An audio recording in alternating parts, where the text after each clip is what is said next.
ప్రపంచంలో ఒక దేశం ఉంది, అది కేవలం కొన్ని గంటలే నిలిచింది. 1972లో అమెరికాకు చెందిన ఒక ధనవంతుడు మిచెల్ ఒలివర్ ప్రభుత్వ నియంత్రణ తక్కువగా ఉండే, పన్నులు లేకుండా ఉండే ఒక కొత్త దేశాన్ని సృష్టించాలనుకున్నాడు. ఆ ఆలోచనకి పేరు కూడా పెట్టాడు, అదే స్వేచ్ఛా రాజ్యం. అనుకున్నట్లుగానే అతని బృందం పసిఫిక్ ఓషియన్లోని మైనర్వా రీవ్స్ వద్దకు చేరుకున్నాయి.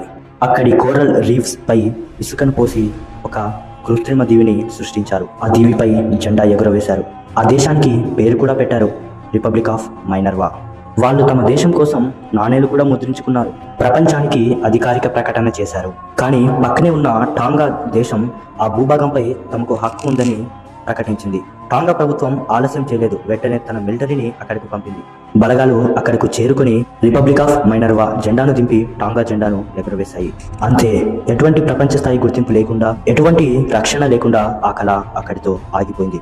ఇలాంటి ఇంట్రెస్టింగ్ ఫ్యాక్ట్స్ మిస్ అవ్వకూడదు అనుకుంటే మా ఛానల్ వెంటనే సబ్స్క్రైబ్ చేసుకోండి.